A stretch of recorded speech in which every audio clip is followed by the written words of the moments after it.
Hello Caribbean, hello Smithers and the Grenadines, hello Diaspora. Welcome back to Page Turners Plus, your first stop for all things Caribbean literature.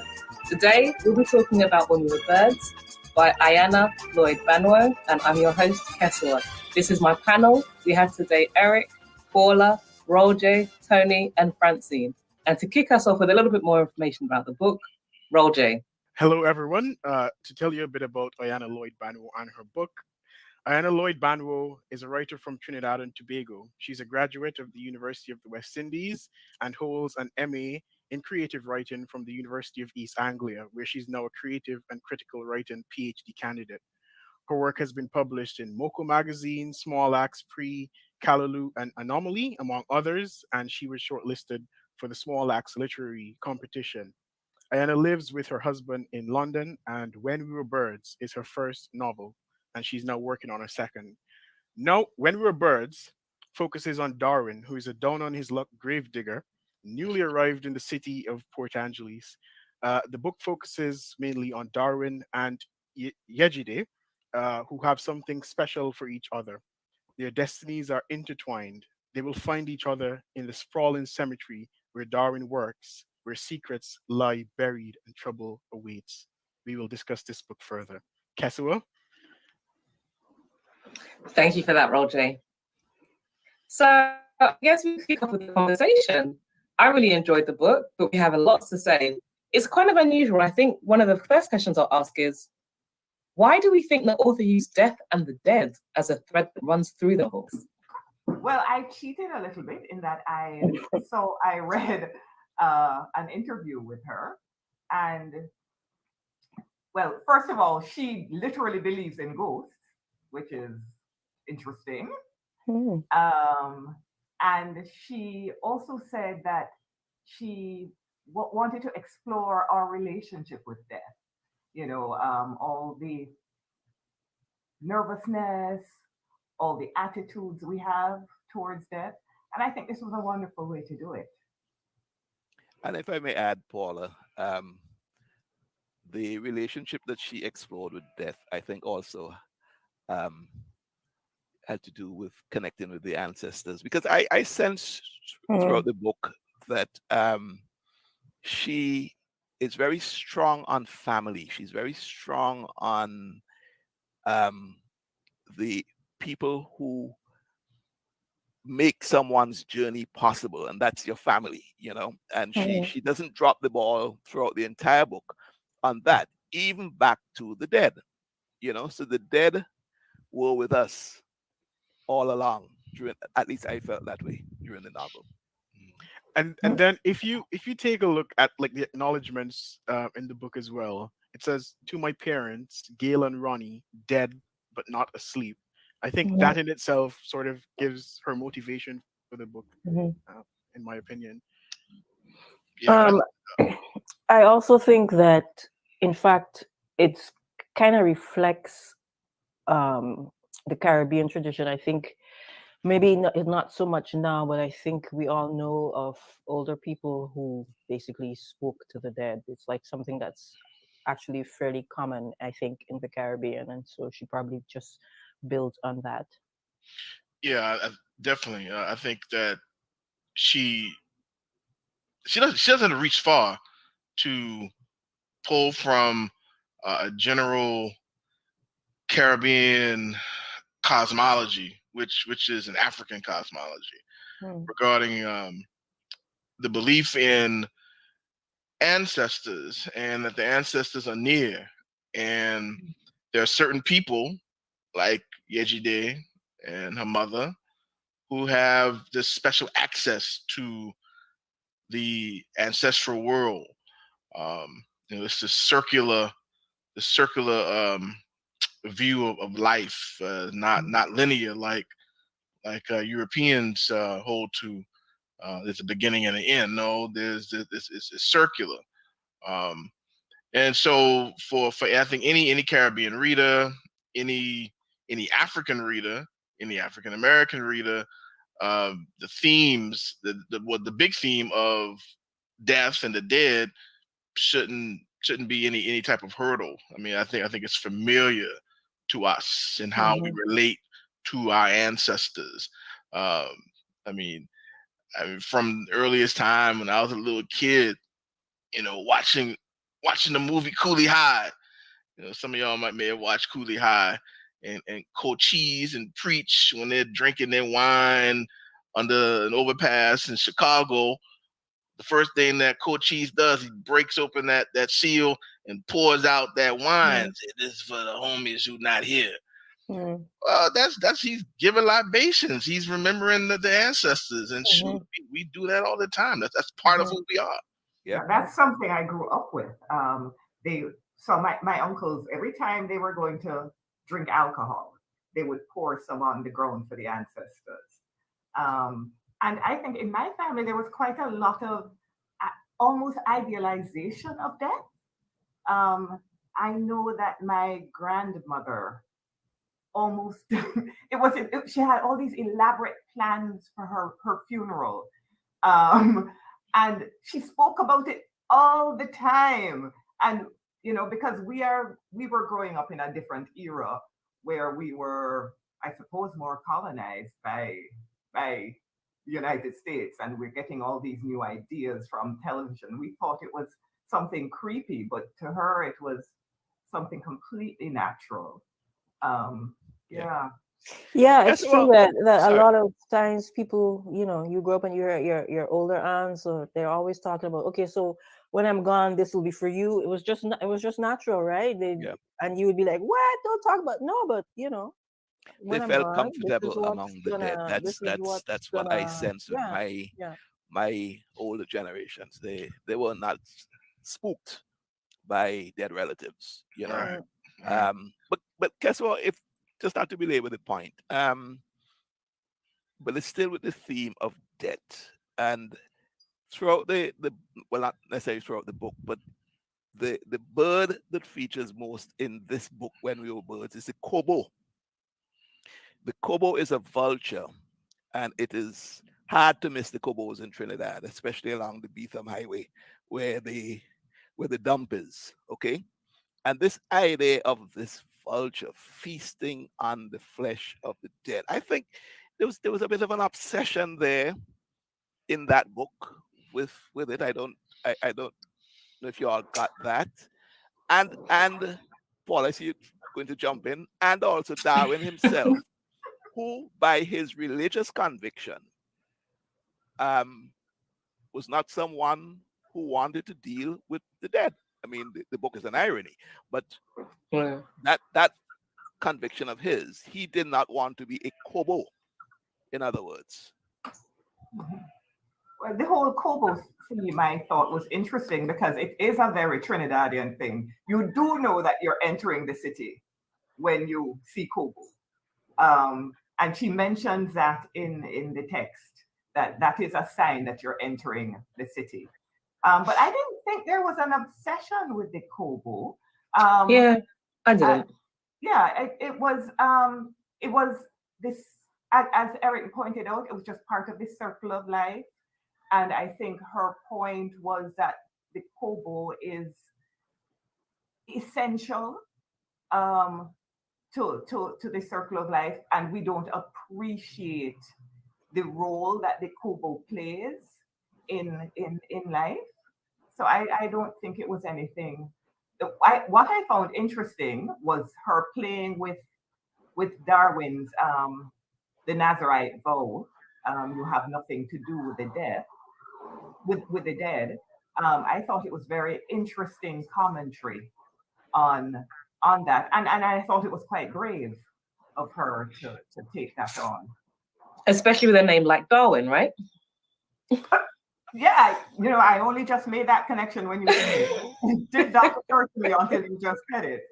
But yes, what a chance! First name was Emmanuel. God with us, right? God with us, right. Mm-hmm.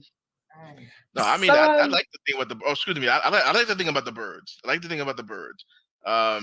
Not just the kobo, but other birds as well. Because I mean, I grew up with the understanding, I guess, the folk understanding, street understanding. If birds are circling over somebody's house, or birds are resting on somebody's house, that meant death is visiting that house. That's what we believe. I don't know if anybody else throughout the Caribbean believe that, but oh my goodness, birds are resting on somebody's house, and if they're not common pigeons, oh my goodness, you better go see about that person. That's interesting. I never heard of that before. What I found interesting were the moths, because in Jamaican folklore, moths are, well, the big ones that she met. In the novel, she talks about small moths, but also the very big ones that are, as she describes them, as big as bats. And in Jamaican culture, they are the spirit of your ancestors. So when they come into your house, it's an ancestor visiting. So you treat them with reverence and respect. And my same grandmother I was telling you about, she would tell the moths all the family stories that they may have met since they died, because she always knew who the moth was. And she would address the moth by name and tell us, it's your uncle, he's just coming to visit you. And, so, yeah. I really like the way she uses death as a theme, but she really encourages us in the novel to think about death as a precursor to renewal, where often when death is treated, it's a beginning of loss, it's grief. And that's not really how she uses it. And I find that really interesting. And it speaks a little bit to what you were saying, Roger, about that, her kind of having an interest in the way we think about death.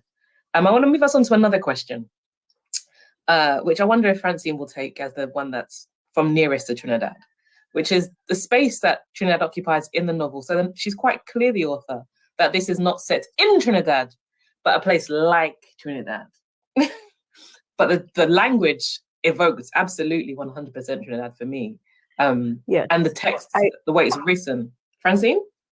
Oh, yes, absolutely. I mean, I lived in Trinidad for 4 years, and I was back in Trinidad reading this book. Definitely. The description of getting to Port Angeles, the way she described the city gate, the main shopping street. I'm pretty sure I recognized exactly where the cemetery she was talking about, the language.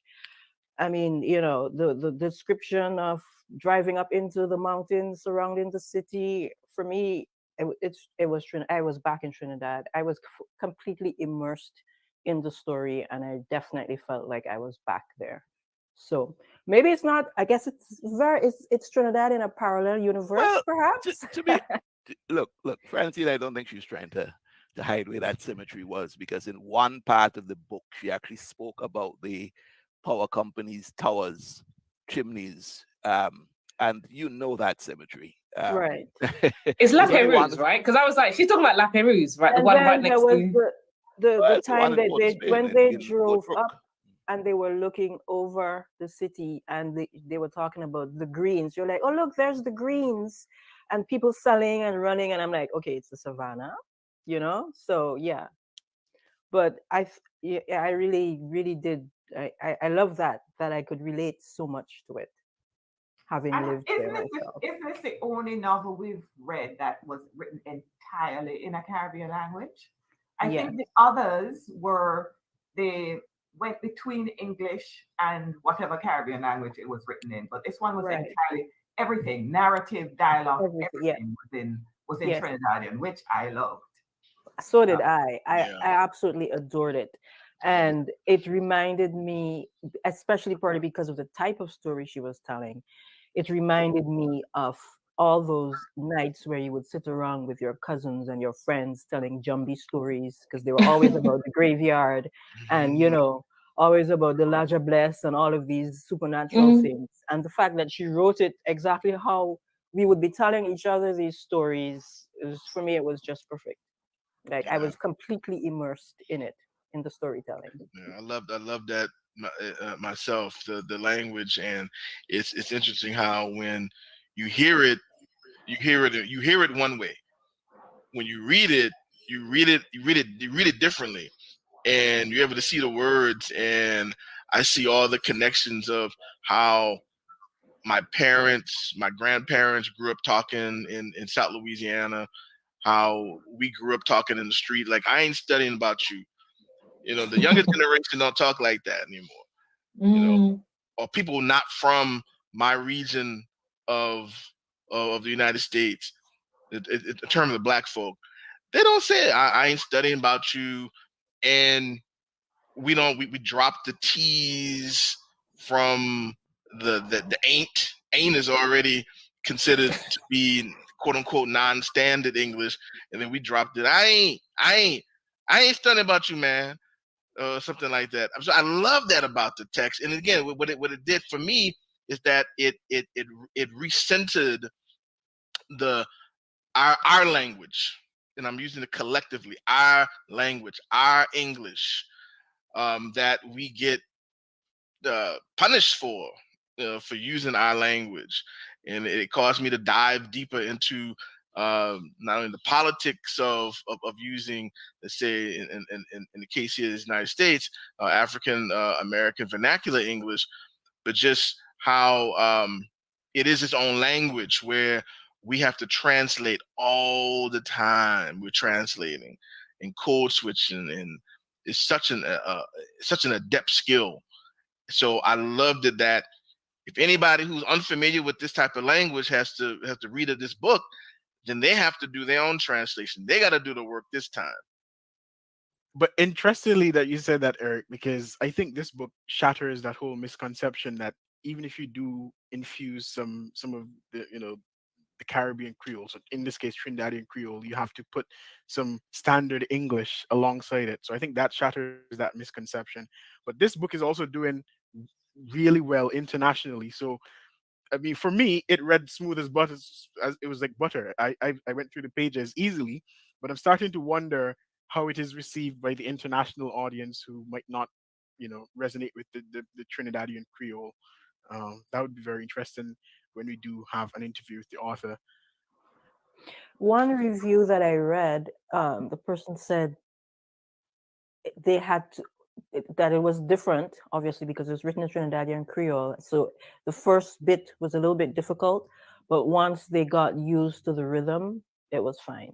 So, and I mean, people, we always wonder this, but I've read so many books from different countries where, I mean, books, from South Africa and different African countries, and even, Ireland and Scotland, and they throw in their language, and I just go with it. And in this day and age now, it's kind of easy to Google stuff. You don't find everything, but like if other countries can do it, hey, why not? Why not us?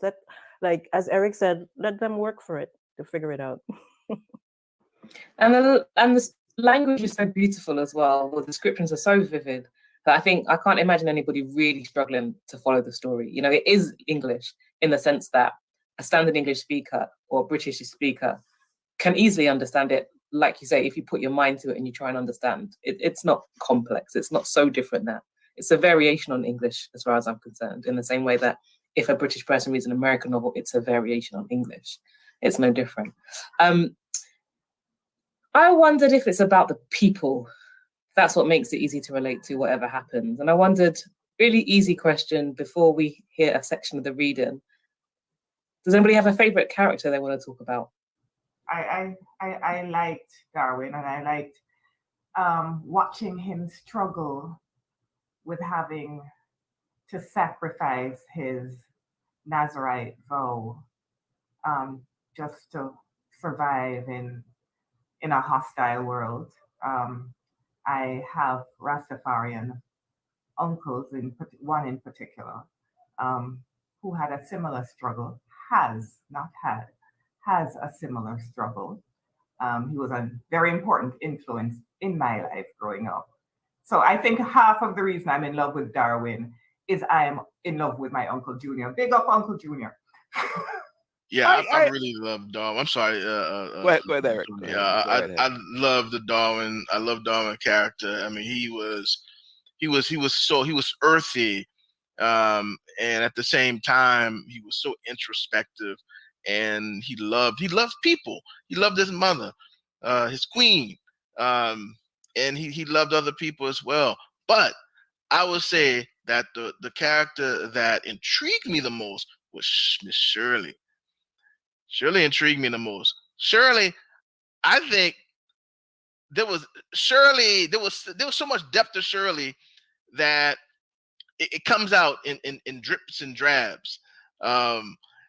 She's the eyeball of that entire operation. She knew everything that was going on there, and she tried to warn Darwin about the fellas, but it seemed like nothing that happened surprised her. So I think and she said it herself. She said, "I run things around here." So you got to think that was she entirely clean? That's the thing. Sometimes I thought Shirley might have been an apparition. I mean, the book is about, yeah. I mean, she was an intriguing character, and I know we were, I guess, going to get around to the whole interesting relationship that she had with Darwin. But Shirley would rank up there for me. But yesterday, I just was in love with her. I mean, I liked her strength. I liked her independence. But even existing within that strong family setup, she maintained her independence. There was so much about yesterday that I liked. It's difficult to come up with a favorite because I take Paula's thing as well. I mean, Darwin, just a lovable, dear soul, a genuine man. We've lost Kesawa, Paula, so you may have to take us to the reading. We'll take a break at this point to hear the reading. It's going to be read by a Trinidadian Vincentian. Her name is Judy Nunez. Judy Nunez. Tony, I don't know. I just call her Judy Vera. Judy Vera, right? Judy Nunez Vera. Yes. So you'll hear the authentic sound. Good afternoon, everyone. My name is Judy Vera, and I am here to do a reading for you, an excerpt from Ayanna Lloyd Banwo debut novel, When We Were Birds. Greetings, Darwin nod to everyone. Nobody answer. Worse, they done have on work overalls and dusty boots. He's still in his one good pants and shirt. Mrs. Jameson didn't tell him if to come in the work clothes or if to change when he reached. He didn't like the idea of walking through the city in overalls for everybody to know where he working. I'm looking for Errol. For what? The man with the styrofoam cup looked at him. Darwin dig in his bag for the letter from Mrs. Jameson and hand it to him. Mrs. Jameson from the regional corporation sent me. I supposed to start working here. The man don't even look at the letter, and the boys on the steps face hard. So why you stand up outside and peeping? You waiting for an invitation? Darwin feels sweat running down his forehead, but no way he was going to reach in his pocket for his kerchief to wipe it. Well, I didn't know somebody tell you his office work you come here to do or what? The man take a sip from his cup and looked Darwin up and down, taking in the khaki pants, shirt, old but clean shoes. I have overalls in my bag. I just didn't know if he was doing an interview. An interview? One of the boys on the steps laughed out loud. Oh, you heard that? He looked at the man next to him. Jamesy, you do any interview when you come here? Jamesy answers a screw face that make Darwin feel like he is the one sitting on the steps and Jamesy looking down at him. Macintosh, the same man continues. You had resume and thing when you come? Macintosh just stoops and take another sip from the cup. Darwin try again. Listen, just show me where to find Mr. Errol and let me. It's shame the boy shamed Cardo. Jamesy laugh and want them woman in town to know he does dig grave for a living. I not shame. I just didn't know if it's pretty boy work you want. The old man who's standing next to Macintosh, silent and watching, peel himself away from the side of the building and start walking toward Darwin. You could go by Mrs. Jameson and tell her put you back on the list. The bowleg should have made him limp a little, but it don't affect him at all. Man walk like a gunslinger in an old Western movie.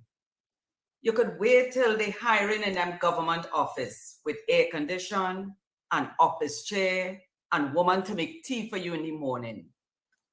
He keep walking, stepping slow till he close enough for Darwin to see his eyes. One full black, the other milky and dim like a river stone. You could wait and stand up in the next line and the next one, whilst the last bit of money in your pocket run out and your belly start to eat itself from the inside. And you can't do nothing but watch a woman turn whore to buy flour. And them boy on the block keep gun in your mother house and she can't say nothing. How that sound? Darwin feel blood rush up in his head. He had come this far for no old man to disrespect him like he's a little boy. The rest of the men watching him, waiting to see his next move, and it take everything in him not to grab the old man by his throat or walk out Fidelis and never look back. But he think of his mother house at the end of Dahlia Street, the water that only comes 2 days a week, the medication for her hands that hurt when the rain set up, the arthritis so bad. He push it down, hide it away. I need to work. I could work hard. Just show me where to find the boss man. His voice didn't even tremble. He heard a car horn in the distance, bass from a car stereo for a second, then gone. The city just outside, but sound far away. McIntosh stopped drinking from his cup. Jamesy and the other fellas on the steps leaned forward. Then the old man started to laugh. He laughed so loud, Darwin sweat bounced off the walls of the building. Then McIntosh joined in. Then Jamesy. Then the other boys on the steps. And Darwin felt everyone could hear them laugh all down the street, past the long gray walls and into the city. The old man's mouth opened so wide, Darwin could see all his teeth, white and perfect. Nothing like a half-blind old man at all. Relax now, boy, Darwin. The old man clapped Darwin on the shoulder, and he feel his knees nearly buckle. Be bit strong too. Everybody smiling and relaxed like they was all brethren now. Oh, you know my name? The old man grin again, but this time it make hairs stand up on the back of Darwin's neck. I am Errol Boy. You working for me. Welcome back. That was a beautiful read, and thank you so much. And let's continue the conversation. We just discovered a little bit about Darwin's first day at work. What else do we know about the characters? And I'm thinking particularly the female characters. Is this novel a celebration of sisterhood? Okay, no, I think it is, but more importantly, I think it's a celebration of the power of women. All the women of Yejide's family are matriarchs, and she is being groomed to be a matriarch. And they keep this community. They're the leaders of this community of women who mediate between the living and the dead and perform a very important role in the society. So I think it's more about women having power and women being, it's kind of like the mother, it's kind of almost a mother cult.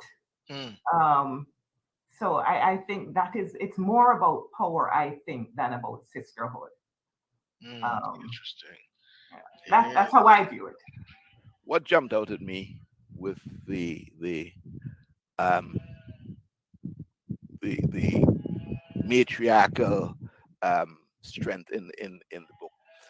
What I found intriguing was the actual relationship that the women had among themselves, daughter-mother relationships, and not only in this book, some of the books that we've reviewed. I think that's a question that maybe we need to discuss at some point, because those relationships aren't all that good. The mother-daughter relationships, and as a guy, I just wonder what's the dynamic. What's it's not testosterone competing here. So what's the dynamic, for the ladies on the panel? I don't know. I think half of it is power. It's women believing that their daughters should be like them and should live up to their ideals. And then, of course, when the daughters become women and start to assert themselves, and they don't want to be imprisoned by their mother's world and their mother's ideals, I think that is where the conflict comes in. And you are right, Tony. We see this dynamic in a lot of the novels that we've read. Certainly, we saw it in the last novel that we read, Sherry Jones's How the One-Armed Sister Sweeps Her House. We saw a little bit of it in This One Sky Day by Leonie Ross. So it is something I think Monster in the Middle, if I remember, had a bit of that. Had a bit of it. It's certainly a concern. Certainly, women writers in the Caribbean seem to be very concerned about the mother-daughter relationship and the pulls and the pulling and the tugging that happens. It happens in real life, and maybe that's why they're writing about it. I don't know if anybody else has any thoughts on that. I sorry. I was just gonna say I thought that Petronella gave me strong Wilma vibes for some reason. She wasn't as extreme as Wilma in Sherry Jones's How the One-Armed Sister, but the way she ignored Yeji, I just got strong Wilma vibes from her. And the way she understands love, I think I can definitely hear Yes. the Wilma connection. You think love must be something nice and soft. It's very Wilma. You're right. But Yeji, they really did not like her, and that to me was early on I was speaking about Yejide's independence and her strong will and so on. Without spoiling it for anybody else, you remember how she expressed herself at the funeral?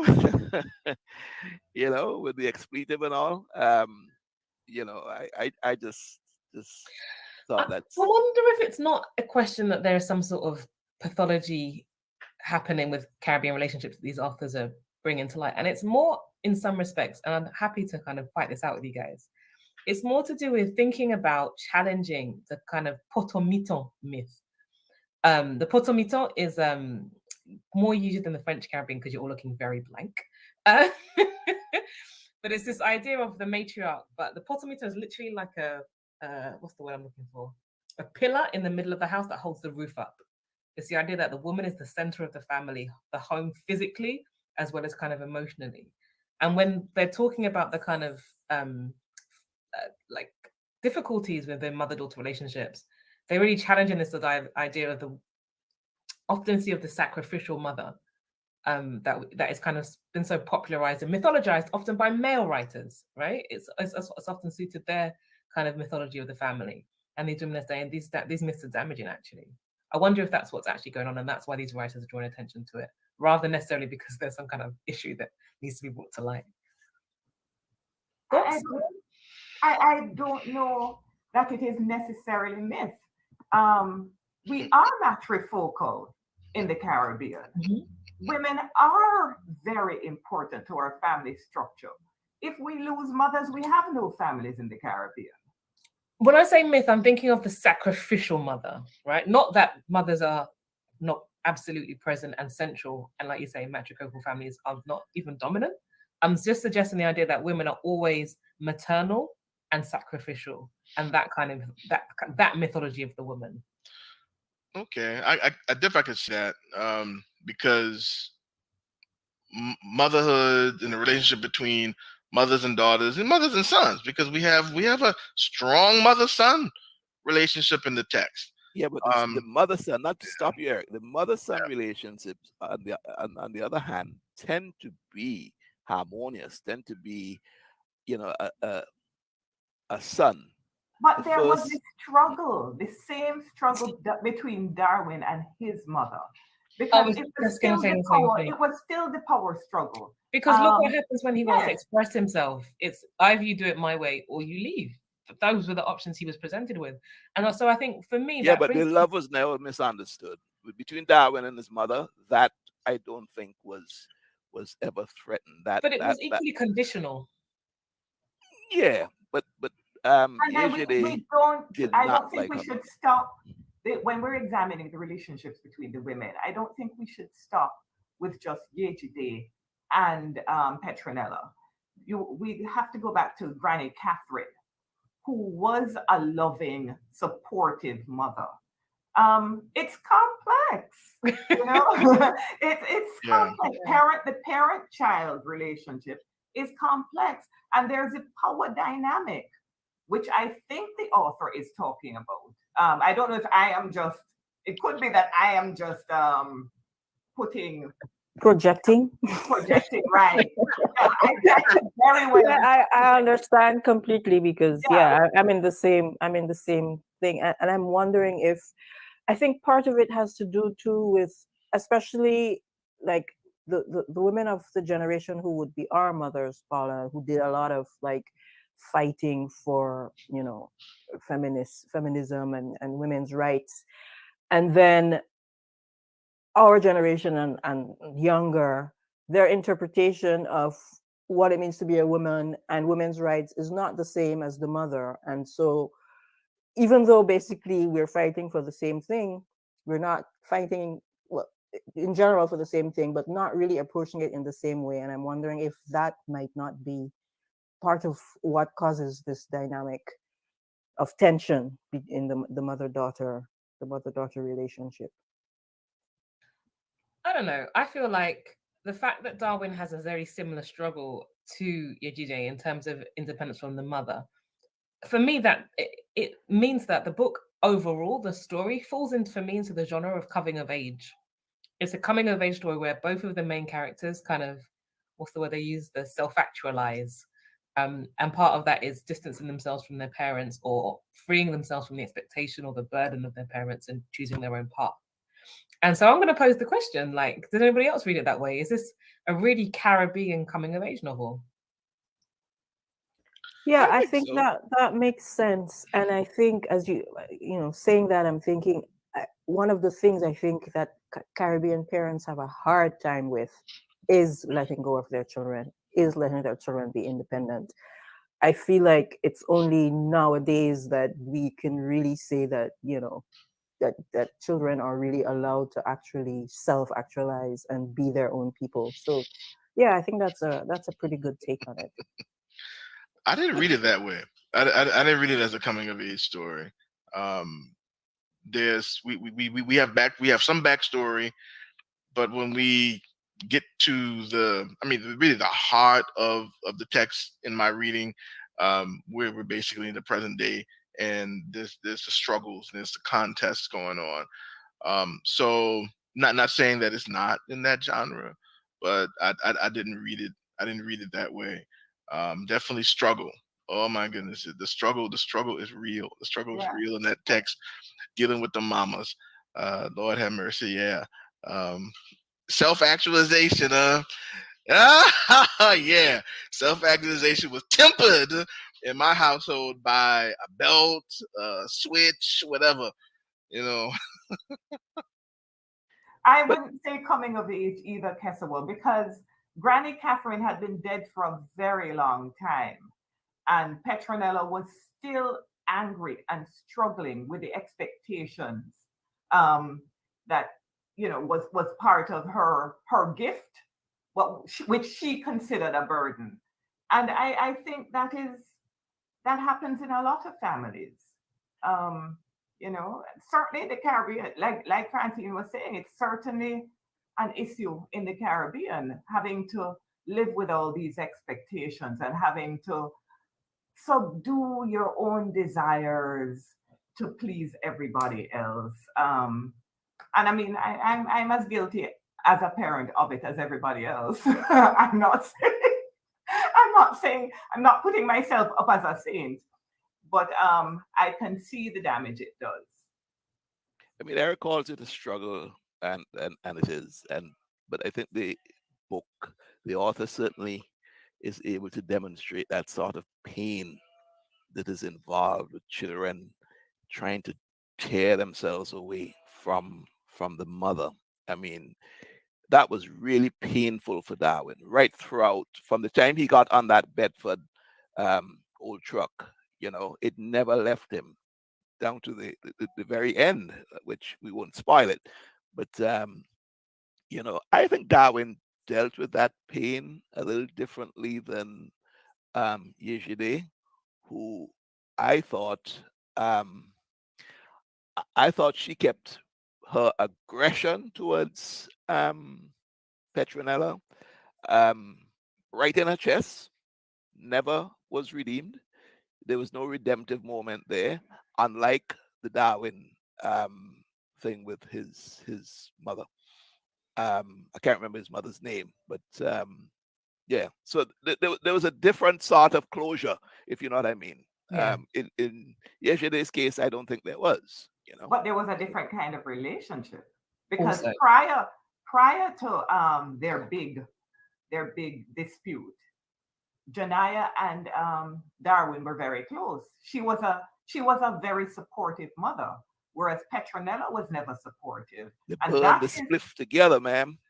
precisely, they burned the spliff together and they philosophize together. The spliff is just a sacrament. It's not a big deal. It's like wine when you have it in church. But also, is there a different relationship? Because also, Janaya and Darwin almost only have each other, whereas Petronella and the girl's name just escaped me for a minute. Jadida, Jide.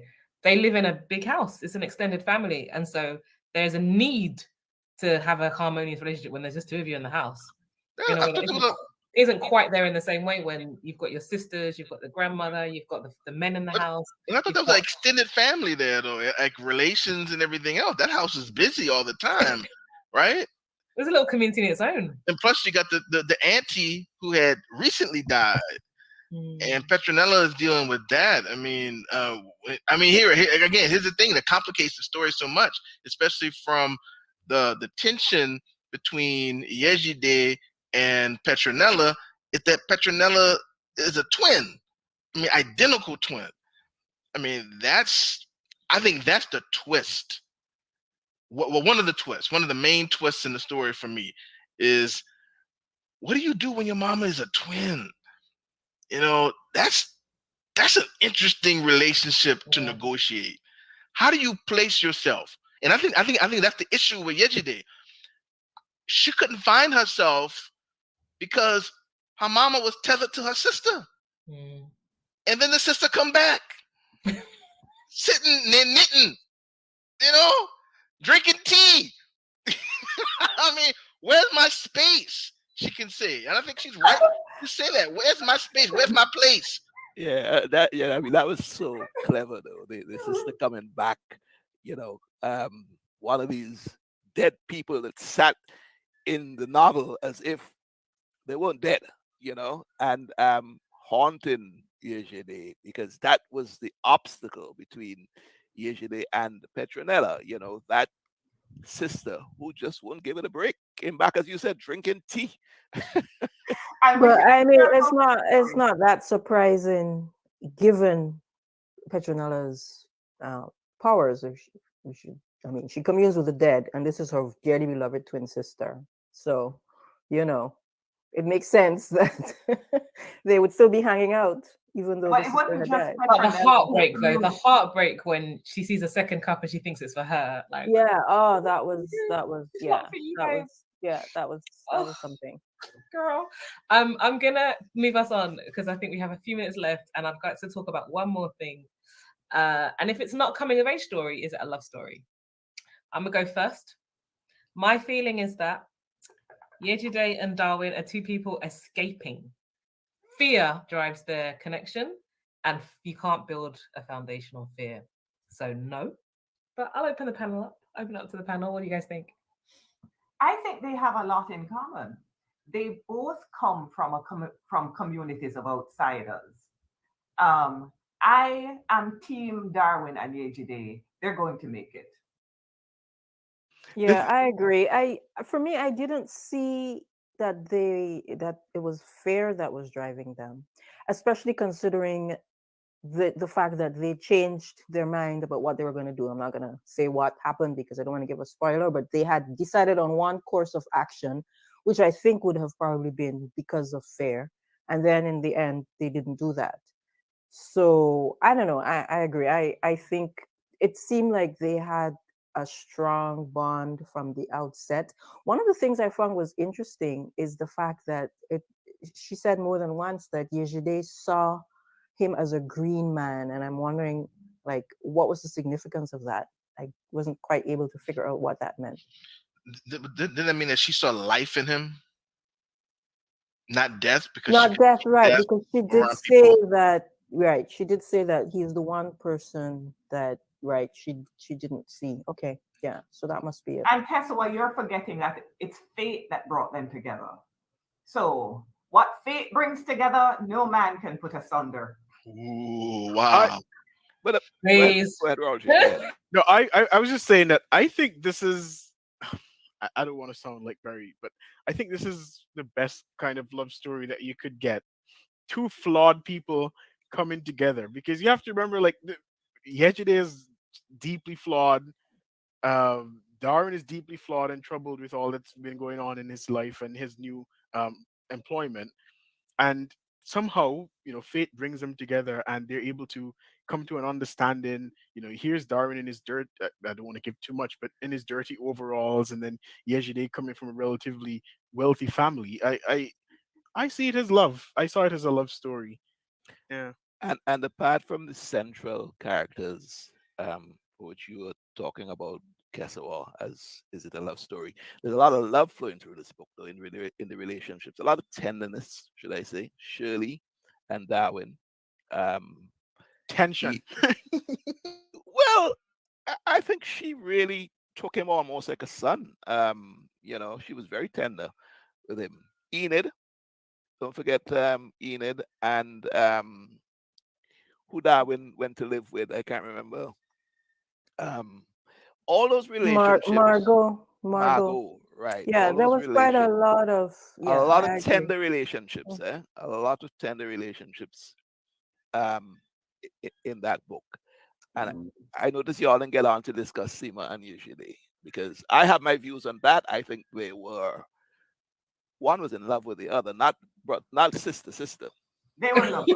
So maybe an I agree. unconventional love story. Could we just There was no doubt about it in my mind either. The whole thing where they were talking about the fact that usually they locked the door every night, and Seema came every night trying to get into the room every night, and and they never really discussed it, and then she was upset when she was like, you just bring this man home, so yeah. But they were it was clear before, when they were teenagers. When they That's the point, Paula. Yeah. That's the point. That right. piece tells me what they were. That when they were yes, absolutely. That piece tells me what they were. All right. Well, so it's I a think big we love can story, agree to Kesawa. disagree. An I'll take an unconventional love story about love in its many forms. I'm happy with that. We can conclude on that happy note. We need to wrap this up, so I will ask very quickly for everybody to give a rating out of 10 When We Were Birds. Quick fire round. Wow. Could you do it out of 5? Okay, if you prefer 5, I'm not. Actually, I prefer 10 because in that way I can say my rating is 9 out of 10. I absolutely adored the book. I was completely immersed in it. I stayed up way past midnight to finish it. That was not my plan. I was like, I'm just gonna read for a couple. I'm just gonna read a bit before bed, and I'll finish it the next day. And I ended up just reading straight through to the end because, like I said, I was back in Trinidad. I was back in my childhood telling Jumbie stories. All the graveyard stuff, and I just 9 out of 10 for me. Okay, quick fire, no explanations, numbers only. Let's go. Roll J. I give it 9 out of 10. Tony. 9.5. Paula. 8 out of 10. Eric. 9. Kesawa says 8.5. And with that, thank you very much for being a part or joining us as we discussed When We Were Birds by Ayanna Lloyd Banwo. It's been an edition of Page Turners Plus. Next time we'll be reading Elizabeth Acevedo's Clap When You Land. Follow us on YouTube or join us on the YouTube channel. See our other episodes on YouTube. Find us on Facebook. Let us know if there's any questions you want to ask the author, because we will be interviewing her. See you next time. Thank you very much.